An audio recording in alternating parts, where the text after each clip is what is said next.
இப்பிரபஞ்சத்தில் என்னென்ன மாற்றங்கள் இனி நிகழப்போவது என்பதை அறிய வந்துள்ளேன்.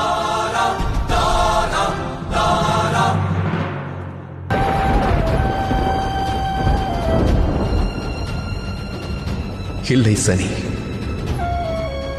உன் மீது எனக்கு கோபமில்லை. தாங்களின் கடமையை நிறைவேற்றத்தான் இங்கு வந்துள்ளீர்கள். தாங்கள் கூறியது போலவே தாங்கள் தங்களின் கடமையை செய்யுங்கள். நான் செல்ல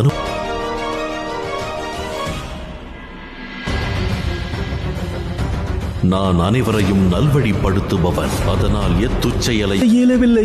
ஆதலால் நான் அதை பற்றி விசாரித்து செல்லலாம் என்று தங்களை தேடி வந்துள்ளேன்.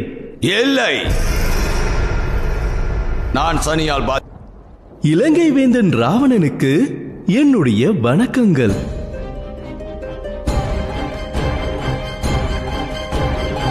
கிரக பிரவேசத்தின் யாக பூஜைக்காக தாங்கள் அழைக்கப்பட்டீர்களோ? இலங்கை வேந்தா ராவணன், தாங்கள் அதே இல்லத்தை தட்சணையாக கேட்டுவிட்டீர்களே, இது ஆதலால் மகாதேவரை காப்பாற்றுவதற்காக நீ அந்த மாளிகை மீது உன் பார்வையை பதித்தாய். அந்த சூழ்நிலையை யுத்தத்தால் இந்த தங்க மாளிகை உண்மையில் எனக்கே புரியவில்லை. நான் எப்படி இந்த தங்க மாளிகைக்கு ஆசை முயற்சியாகும். ஆனால் உண்மையில் உன்னுடைய பார்வையில் ராவணனின் மனதை தான் பாதித்தது. தாங்கள் எவரது பார்வையாலோ?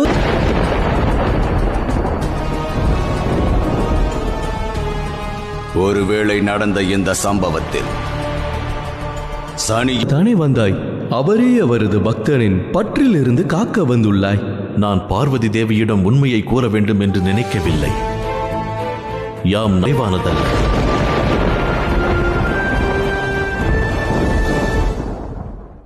அதன் பிறகு சனிதேவன் கூறினார், நல்வழிக்கு திரும்பிவிடு. சனிதேவர் தன்னுடைய பார்வையை பதித்தார். அதன் பிறகு மகாதேவரின் திரிசூலத்தினால் கணேசனின் தலை துண்டிக்கப்பட்டது. ஆனால் அதன் பிறகு சனி ராகவை இப்படி இடித்தான், அப்படி உதைத்தான், இப்படி அடித்தான்.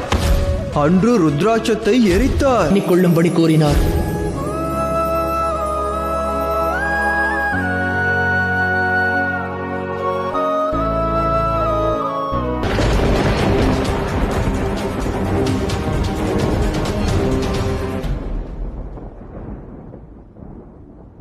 காகமே, கைது செய்யுங்கள்.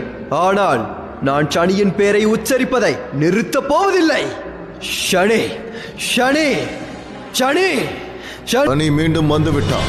அவனை மீண்டும்